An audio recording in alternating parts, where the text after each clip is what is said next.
Well, Jeremy, thank you so much for helping my project. I was wondering if you could talk a little bit about yourself and Evolver and the other work that you do. Sure, absolutely.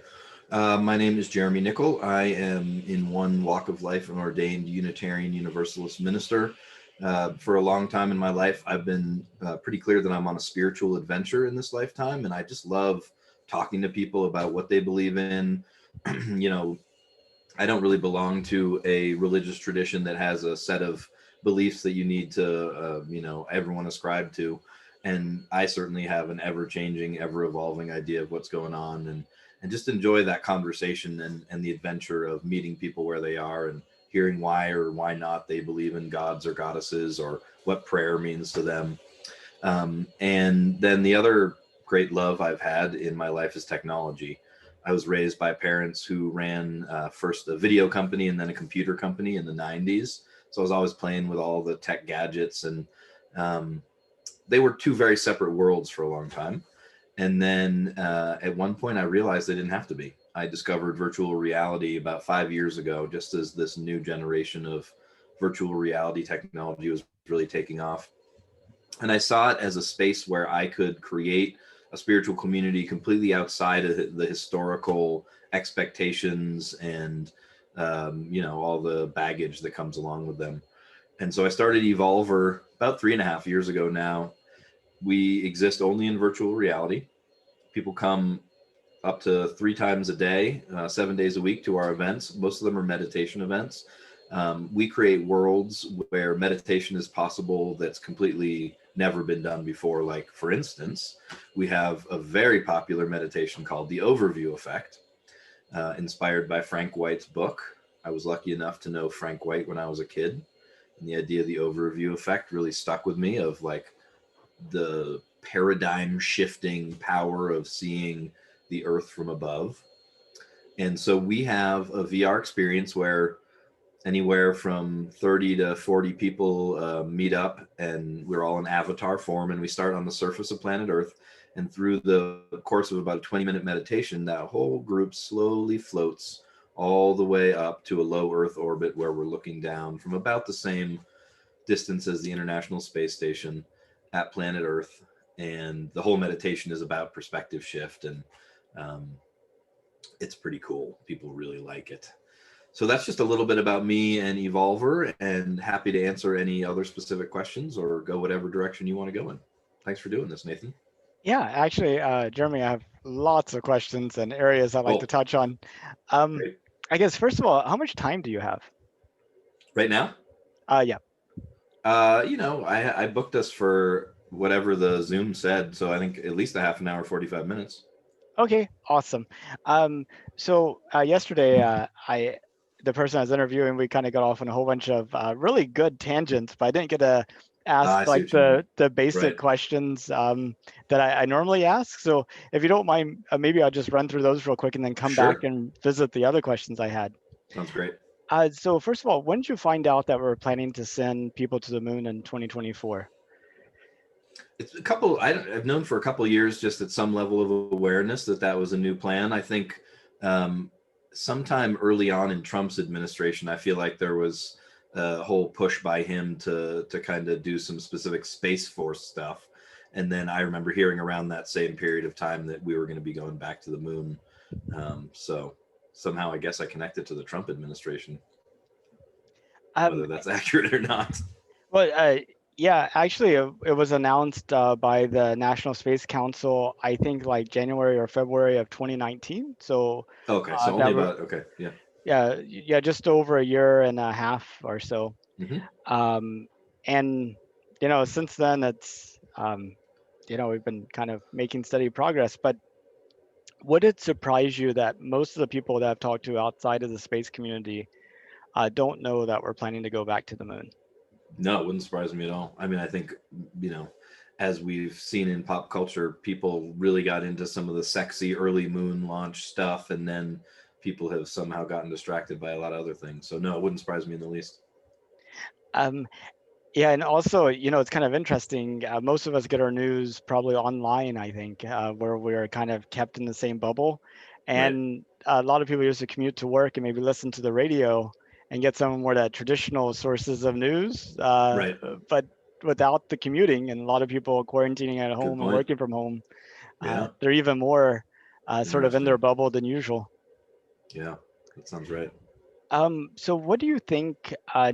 Well, first of all, do you think it would help if more people knew about it? Yeah, I mean, I'm a big believer in the power of outer space to inspire, amazing human creativity. So, yes, absolutely. I think anytime people, touch the space program, whether it's through video or, seeing a rocket launch in Florida or something, it evokes such wonder in the human mind and body and spirit. And so I just think it lights people on fire. So I absolutely wish more people were kind of aware and tuned in. And what do you think would be the most effective Hmm. way to sort of reach other people who might be outside the space community? Like, what would you suggest? What if the answer is terrible? Because I think the answer is like you need to have a reality TV show about the astronauts or something. And I hate reality TV. But if you're really talking about reaching the masses, that's the kind of thing that gets people. So, imagine if they made a reality show out of choosing the astronauts that would actually go to the moon and we got to know about them and their struggles and then they launched and we followed. I mean, that would be pretty cool. Have you heard of Space Hero? It's happening. There is, it's in the works. There's a reality TV show that's going to be a Man, you just global. hooked me and lured me right in there. That's Sorry, beautiful. I didn't know you were going there. But I got many hooks in the river, so All right, you fair know, enough. oh, I'm sure if that one have caught you, I could have Right, right. You would have rolled you gotten in on with something something. else. Yeah, but yeah. So I found out about this about maybe 2 months ago. But there's a reality TV show that's in the works that's going to be Oh, a global contest to identify a participant to send to the International Space Station for 10 days. wow. That's Um, brilliant. No, I really think that's brilliant. That's a great idea. yeah, That'll you get know, it, people. it's I'll watch it's that. it's funny because you talk to people, you're like, hey, what do you think about us going to the moon? They're like, oh, well, what about global climate change and this problem, that problem, this problem, and then you're like, well, what about us sending you to space? And they're like, oh yes, we should do that. Priority one. I also think people don't get the connection between solving those problems and solving the problems that get us to the moon and what we'd learn from being. I mean, I know I'm preaching to the choir on this one, but to me, there's such a story to be told to help people understand that better. That, getting an international space station up there meant we had to figure out things that would serve people right down here in a hospital who are having an emergency or filling their fridge with better coolant or whatever it is. Yeah, and there's a couple of counter challenges to that thought. Um, One is the first time that we tried to go to the moon, we had to sort of bootstrap all the technology from the beginning, and it was a time of Sure. um, training a large swath of the population in engineering, mathematical, and technical disciplines. um, that ultimately those people went on to other jobs, and creating engineering based companies became way cheaper because now you have like 10 Interesting. engineers who Right. who are going to be janitors, or they could do engineering for the cheap. What do you Yeah. want? um, Right. but you know also they didn't know how to do things, but as we figured out how to do things, you started seeing sort of the technology not improve, right? I mean, it's Mm. we're using, like, the Soviets, for example, the Soyuz vehicle that they launched, just a Right. couple of weeks ago, is not Been that used for a much while. different. Yeah, Yeah. But Yuri that's not Gagarin. true in terms of what's going on with the private space efforts here. I mean, I was really against that. If we're being honest, early on, it kind of went against the values that I thought I had inherent for our space program. That it being under government control was going to make it serve humanity more. But the innovation that I've seen, and I'm not someone who goes deep into this stuff. I just am really a hobbyist and just see the news clips and stuff. But when you see one of those rockets launch and then land again, I mean, you can just tell that we have taken quantum leaps from the Challenger or whatever. So there's clearly innovation going on right now, and clearly amazing innovation in the U.S. with those private programs. Yeah, indeed. I think Elon Musk likes to say, technology does not improve on its own. It Yep. requires somebody to say, how can I make Yep. it better and actually try out things and Yep. see the results of those things. Absolutely. And the thing with space, our approach has been very expensive, and it's like the higher the cost, the more unacceptable any risk is, which Interesting. means the Yeah, that more makes you sense. have to do any proven, use the Right. proven technology, which means you're not Right. innovating. I mean, Totally. that's Yep. kind of. But I mean, we landed next. We didn't even land. We like hovered next to a moving comet the other day. Like put out an arm and grabbed some of it. I know they had a little trouble sealing it back up, but I mean, they got there. We're doing incredible stuff. It's really mind-boggling. I mean, it is sci-fi. Oh, yeah, indeed. I mean, the amount of science and missions out there, it's so difficult to Yeah. keep track of. We have Oh, I bet. a Yeah. monthly North Houston Space Society meeting. Uh And huh. one of the things that we do sort of routine is like recent space news and how many launches since the last meeting. Uh huh. I can't remember the last time when that number was less than 10. I mean, to Wow. think that every 3 days on average, there's a rocket launch someplace in the world.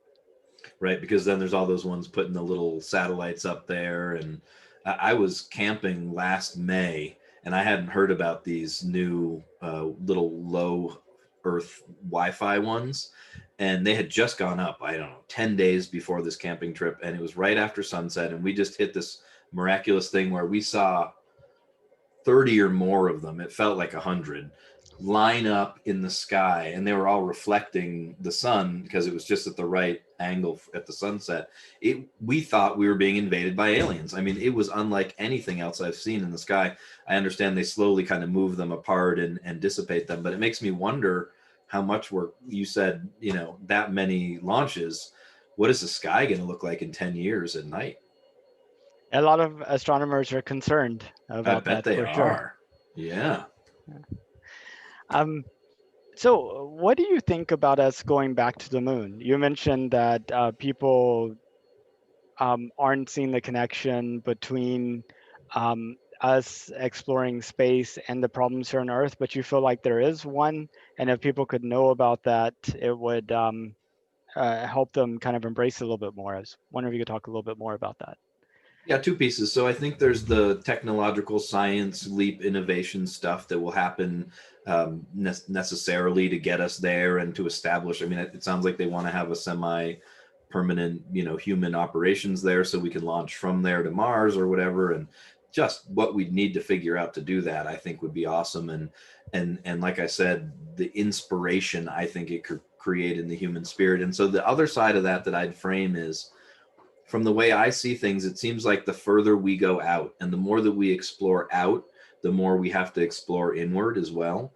And that's really the journey that I'm super interested in, and I don't feel like in any way they're unrelated. To me, that journey, when we first started sending men and women out into outer space, we thought we were going to explore other planets and the solar system. But one of the most powerful things that happened was that image behind your head, that pale blue dot that's hanging there. Someone pointed a picture backwards, back at us. Yeah, that one up there, and said, whoa, would you look at planet Earth?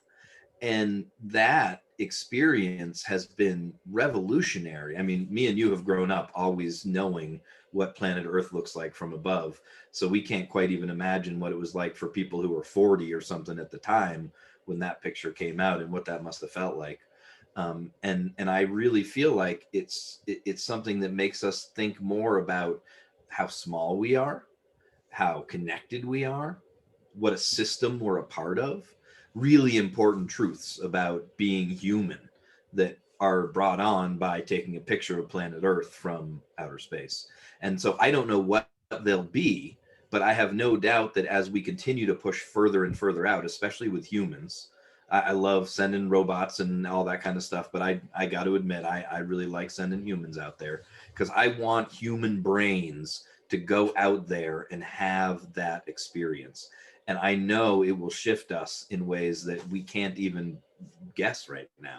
We've heard from astronauts and cosmonauts and people from all the nation space programs about what it's like to just see the Earth from there. There's more to know. there's more to see, and there's more thoughts to have from it. So yeah, I think it's really important work for understanding ourselves.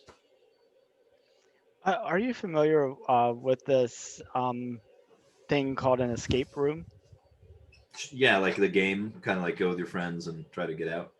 Yeah. Um, and you know, in an escape room, you're kind of like the goal is to get out, right? And usually the puzzles require cooperation and Right. help from your team members. Right. What do you think about this analogy? Earth is the ultimate escape room. I guess it wouldn't be the one that I would embrace, because I really think it's about seeing the earth from above so that we can be a part of it better. And so I think it is pretty cool to watch how we've learned to escape it in that sense. But to me, it's really about processing our dynamic relationship with Earth as a whole unit, more than let's go out and just explore for exploration's sake, if that makes sense. No, it does. I think of And the mind as the ultimate escape room. and you know, some people I've talked to are kind of uh, hesitant to embrace us going out into space, and I've heard lots of reasons for this hesitation. But one of the ones I thought you you might be able to kind of dive into is this idea that our technological development has greatly outstripped our spiritual development, our cultural development.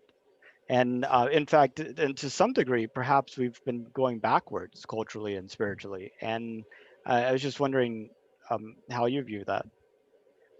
Yeah, I mean, I think that we're not in the most healthy spiritual time of human development, but I don't know really. I'm one of those people who think that the golden age is bullshit. Really, that, in some ways, in most ways, this is the greatest time to be alive. There's no question that we have an unhealthy relationship with stuff. Yeah, duh. That is absolutely true, and that's a spiritual sickness.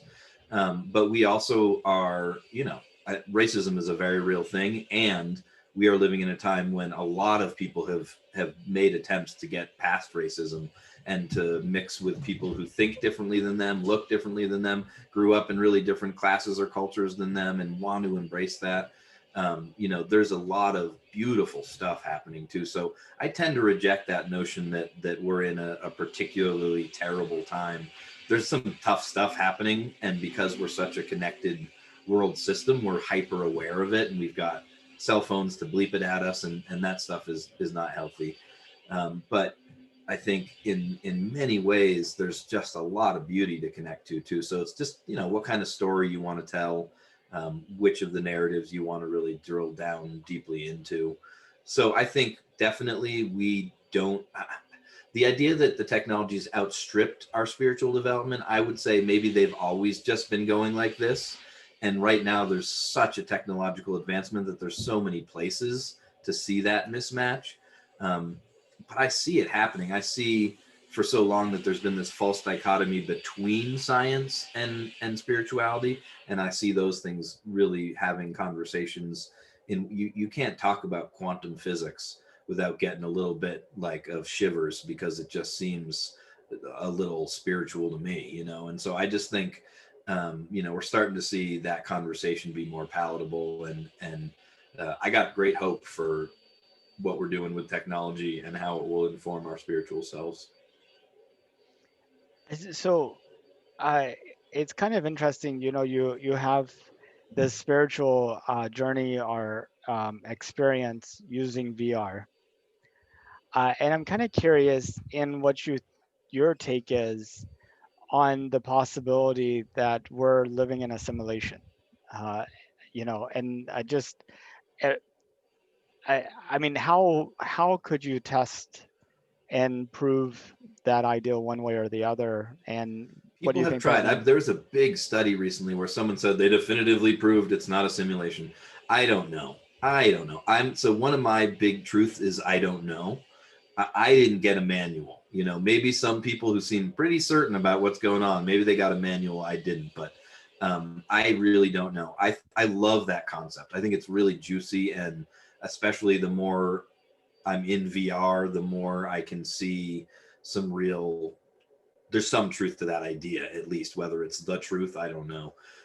But when you are running around in an avatar that you've created in these worlds you've created with other people who've done that, and it starts to drop away the idea of space and time in ways that you just couldn't have imagined before you were doing it. So it's an intriguing idea.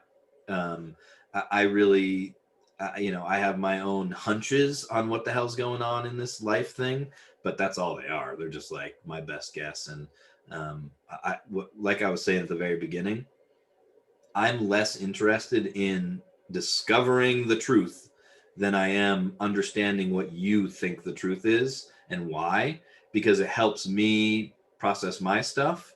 It helps me marvel at what the human mind can do. And it gets me away from thinking I have all the answers, which doesn't serve me well at all. Yeah, and over the course of the last 300 plus interviews that I've done, that's been the real surprise for me is kind of a chance to really connect with other humans and seeing how It's they beautiful. view our place in the world and kind of just working through their issues. And it is an amazing experience for me. And I I bet. I, I hope I hope that other people will take the opportunity to create similar types of projects just to go out and explore their social space like It's a really this. neat thing you're doing. Yeah. I mean, to me, that really speaks of truth in that, for so long, I think people were really locked into thinking that if they were like a Catholic and raised a Catholic, or a Buddhist and raised a Buddhist, or whatever, that they were locked into this, set of truths. And I see people busting out of that idea of one truth and really embracing the idea that, maybe multiple truths and different truths are not something that have to threaten us. Maybe we can just marvel at hearing people's stories and be interested. Yeah, I would say though, I could see the appeal of having strong beliefs and being anchored. Like, Totally. Oh um, yeah. this kind of free floating and like uncertainty is also unsettling. Yeah, and it's Yep. very hard to figure out your own personal identity in this. Who am I? Who are we? Where Yep. are we going? What makes sense? What should I do? All these types of things. And it sounds Well, like there's you're kind of open about this and probably have had to struggle with these same types of issues. How do you sort through it? I guess I've never looked for that kind of foundation, but I absolutely see the appeal for people who are looking for answers in faith traditions that give you them. I totally get that. I can see why that would be calming and settling. Um, I guess at some young age, I was exposed to the idea that most of those simple answers fell apart pretty quickly, and so then that became unsettling to me. And so embracing the idea that maybe uncertainty was the best I was going to get, so let's be curious instead of anxious, was the best path I could choose. If that makes sense. Yeah, no, it does absolutely. Um, so may I ask, when you became joined the Unitarian Universalist group? Well, so when I was a kid, my parents, my sister, when she was in like kindergarten, we grew up in a town that was, everyone was either Catholic or Jewish, and we were nothing. And some kid said to my sister that she was going to hell because my family didn't know Jesus. She didn't know what that even meant, and so she came home and said to my mom, "What does this all mean?" And I'm a couple of years older than my sister, and also was kind of like, and they were like, "We failed you. You need to at least know something about what people are talking about." So they took us to a Unitarian Universalist church, which kind of the point of a Unitarian Universalist church is, since we don't necessarily know the ultimate truth, let's just kind of share our truths and get really educated about the different options and possibilities. And I really like that. So from a young age, I was exposed to that idea. I left it completely in my teenage years because I didn't want to have anything to do with even semi-organized religion. And so it wasn't until my 20s that I felt this kind of nagging call to explore spirituality at a deeper level. And I applied to seminary in Berkeley, California, at this really radically progressive seminary that kind of lets you find your way to the faith tradition that makes sense. And there's a Unitarian Universalist or seminary kind of attached to it, and I ended up gravitating back to that tradition. That's I that makes a lot of sense. Whenever I was younger, I was probably the one that talked to your sister. So Well, I mean, it's amazing when we're kids, we're just reflecting what's going on in the home, right? We haven't even started to engage that stuff ourselves yet. yeah, that's true. Except I think my family wasn't really religious, but I think to some degree maybe that certainty Hmm. kind Yeah. of helped to provide an alternative to the home life, and also the sense that you're on some type of important mission. It kind of gives you Uh-huh. some Oh, value yeah. Well for said. sure. Yeah, that makes sense. Yeah. Yeah. Let's see. I had another question, but just disappear. It's like, oh, uh, No worries. um, but if it was safe and affordable, would you go to space? It would have been really easy for me to say yes 10 years ago. I have a 9-year-old daughter, and that changes the equation. If it was totally safe, I mean, no question, the affordable part, I would even like mortgage my life if I didn't have a wife and kids to do it. I mean, that's how badly I'd like to do it. It's the safety part that I would really have to be pretty convinced of. But yeah, if I could be convinced of that, I'd be there tomorrow. Well, I mean, nothing is totally safe. A lot of people die For in sure. auto accidents and car If it accidents. got to this to parity with auto accidents, if I saw that it was like as safe as driving my car to work today, I think I'd have to do it if I could afford to. Well, um, so I mean, let's say 100,000 people have gone to space, and I guess the car accidents would be what, about maybe 5 out of 100,000 probably I have dying. no idea what the numbers are, but I'll be interested to see. I mean, there is really going to be a tourist space industry that is emerging, and I will absolutely keep my eye on it. And if we get to the point where I feel like it's safe and I can afford it, I will do it. I mean, I would really love to be one of the first theologians or philosophers to be able to go up there and process and write and share what that experience was like. So if I thought there was a way to do it, I mean, I'm 44 now, so I feel like I'm moving out of Me the too. prime age to so but yeah, if it ever is a possibility in this lifetime, I'll do it. Yeah, I'm 44 as well, so it's funny. It's I don't know how you're feeling at 44, but me, it's like, oh my gosh, I get old also. For sure.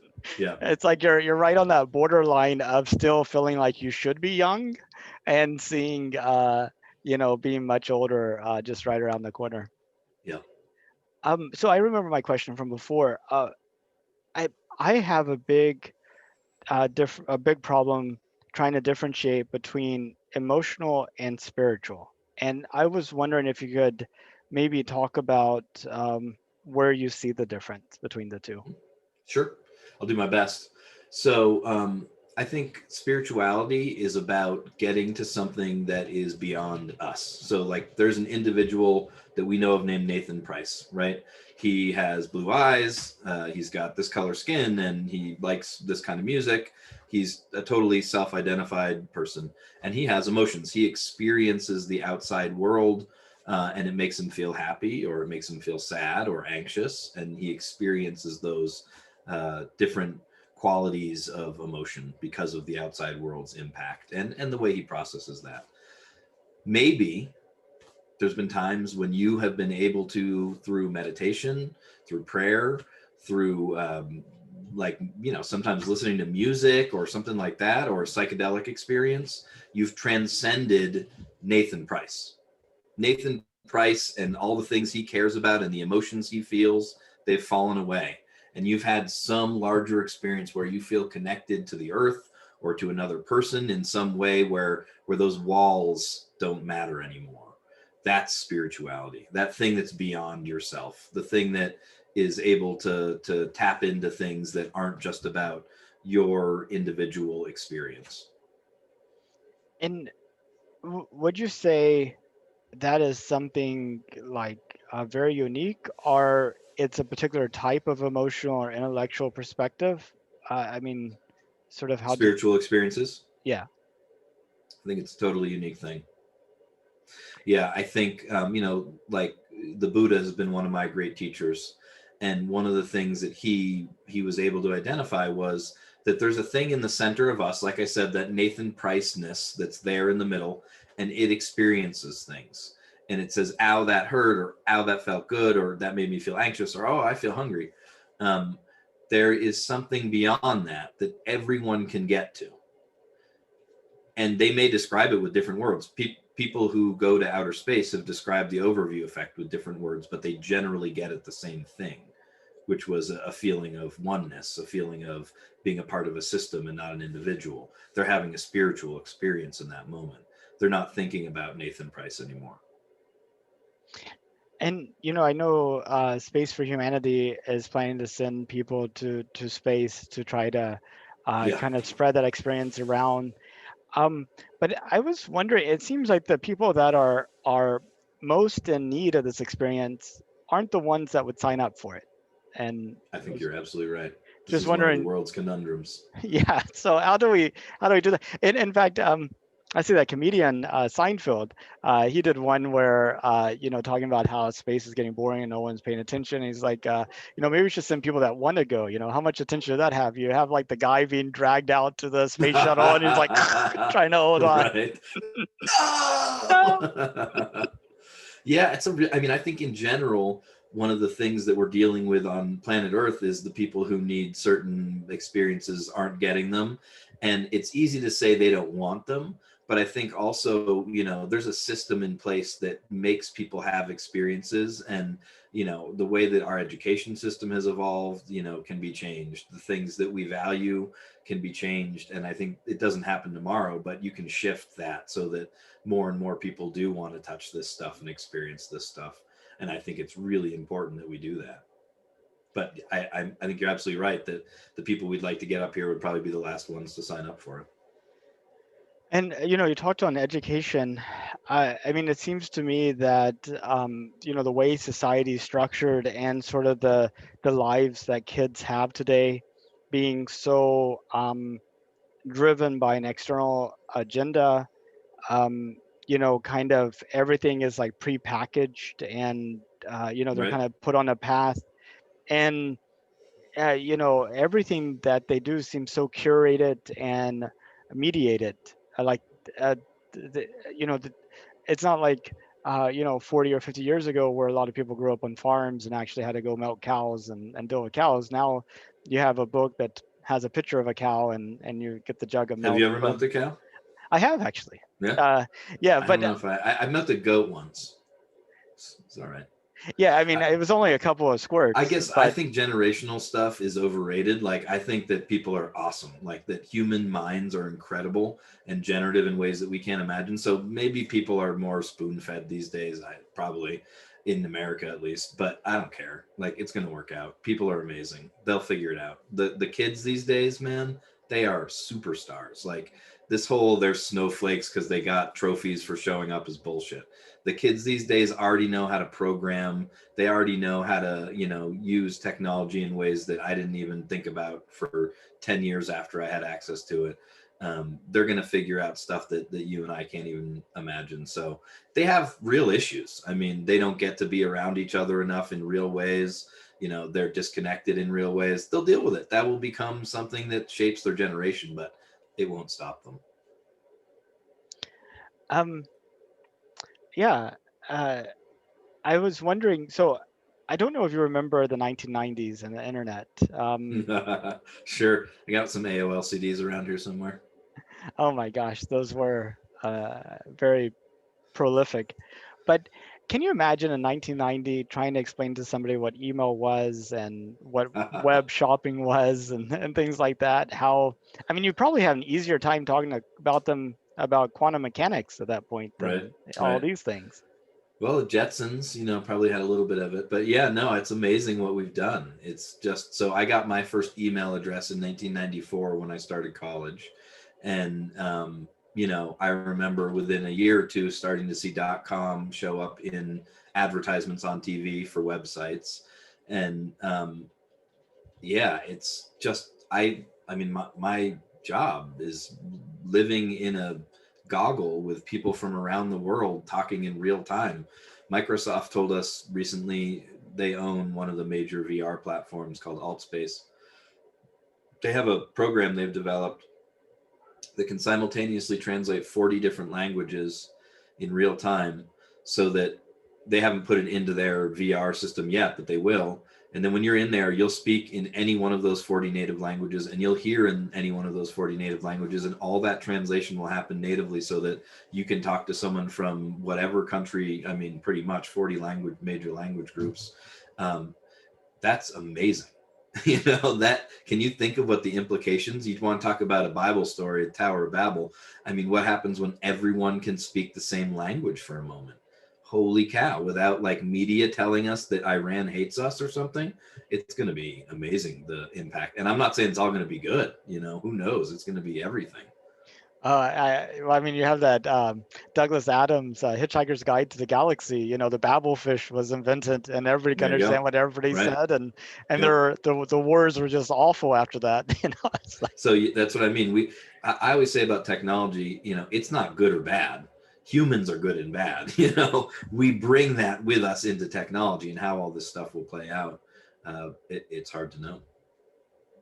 yeah, and the reason I bring up the 1990s is because to me, seeing what we're doing with like the commercial resupply with like Cygnus and SpaceX delivering cargoes to the International Space Station, the commercial crew program where we have SpaceX and Boeing who are able to fly astronauts to the International Space Station and also fly Right. other people. I mean, Tom Cruise is supposed to go next year, and Right. the winner of the Space Hero contest should be going on one. And then you have the commercial lunar payload services program where you have like these 14 companies developing their own ways to land stuff on the moon, of Right. which NASA is just one of many customers for it. You have SpaceX developing the Starship, which is like this completely reusable spacecraft that'll be able to carry 100 people at a time and Mm. will be cheaper to launch than any spacecraft ever created before because it's 100% Wow. reusable. And Right. then you have Blue Origin, Jeff Bezos' company, with like their New Glenn and the New Shepard and New Mm. Armstrong, and their Blue Moon lander, and all these human landing system teams, three of them working and then on top of that, you have like Virgin Galactic with their Right. space tourism. So, I mean, to me, it feels like, oh, and on top of that, China, look at what they're doing. And Russia's Sure. talking, Right. but doesn't really have the Yeah. money and isn't India going, but has they're been getting talking. into the game, and yeah, no, it's been interesting. So, I mean, to me, it feels like the 2020s might be to space exploration what the 1990s were to computing and the internet. Interesting. And Hmm. I was just wondering if you thought that, if you saw signs that that might be the case, how that resonates with you, or if you think that might be overly optimistic. No, I mean, what resonates with me is that we're in a new moment of space exploration. I mean, there's just no question about it. It felt like um, 10 to 15 years ago, we were really stagnant, that there just wasn't a lot going on to get excited about, kind of the same old stuff. We have suddenly found ourselves internationally. It's not quite like the Sputnik race or anything, but it has that same kind of feeling with China getting on the moon recently, and that kind of like jockeying for, we did this first, and we got something back from a comet before you did, and you can just feel it in the air that we are in that new generation, and I'm all for it. It's really exciting. But yeah, I like the analogy. Yeah, I mean, something happens between like elementary school where people are like, I'm going to be an astronaut, go into space, do Right. the space stuff, and the time that they actually start their career. Somebody Sure. sits them down and have to talk about, well, you'll have bills to pay, you know. Right. Right. But I think the more we do space, the fewer people that diverge from that track. I Maybe hope they so. stay on it. Yeah. Yeah. Yeah. Well, I really appreciate your time. Is there anything that you wanted to talk about that we didn't get to? No, I mean, that really great questions, covered the bases. Yeah, I'm gonna have to check out this virtual reality thing. It sounds I really would love it. awesome. Yeah, I'd So, love to take you to outer space sometime. I guess that's the only other thing I'd say is not everyone's going to go to outer space. in that's alive right now. Most people aren't, right? Like 99% of people alive right now probably won't, maybe, get to outer space, but there's other ways that we can simulate that experience for them, and I think that's worthwhile and really important. So we have developed a way to get people up to outer space, and they need a $300 VR headset to do it. That's a far cry. So in the last year, I've taken over 1,000 people to outer space. There's only been what, 500 or 600 astronauts from all the world's space programs that have made it up there. So I like to say I have already beat out all the world's space programs on taking people to outer space. Are we giving them 100% the same experience? No. But if it's 50%, that's pretty cool. I think that's worthwhile. So there's that aspect too. Not everyone's going to get up there, but we can still get them there in a way that feels like they've had the experience in all the important ways. Yeah, maybe you could tell me. So $300. What do I need? So there's the best thing to do is get the new Oculus Quest 2, and it's unfortunately a Facebook product, but it's a completely standalone set of goggles. Do I have some around here? Hold on a second.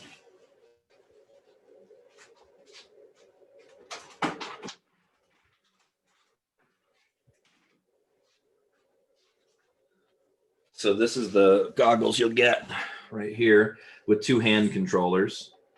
And then there's just an amazing amount of VR apps that you can put on there, just like when you get your smartphone. And the one that you'd want to get to check out my experience is called Alt Space VR. It's completely free. And then you'll see 2 or 3 events from Evolver every day of the week there. And Tuesday evenings and Friday afternoons, we do the overview effect. I'd be happy to book a special time to take you up there sometime. Yeah, that'd be awesome. I'll have to order that. Do you need a computer to go with that, or is everything in the Nope, headset?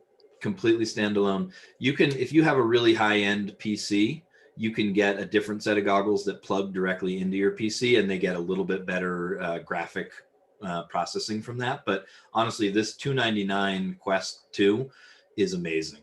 For that price as a standalone product, it's really superb. Well, that's awesome. I'll have to check that out, and I'll have to take you up on that offer. Oh, I'd love to, man. Please do. We could even, I can zoom in from there. I mean, we can do stuff if you ever want to. But yeah, when you get the goggles, be back in touch and we'll talk. Sounds great. Well, thank you so much, Jeremy. I hope you have a good rest of your day. And as soon as I get those goggles, I'll reach out to you. Sounds awesome, Nathan. Be well. Thanks for doing this. Thank you. Bye bye. Bye bye.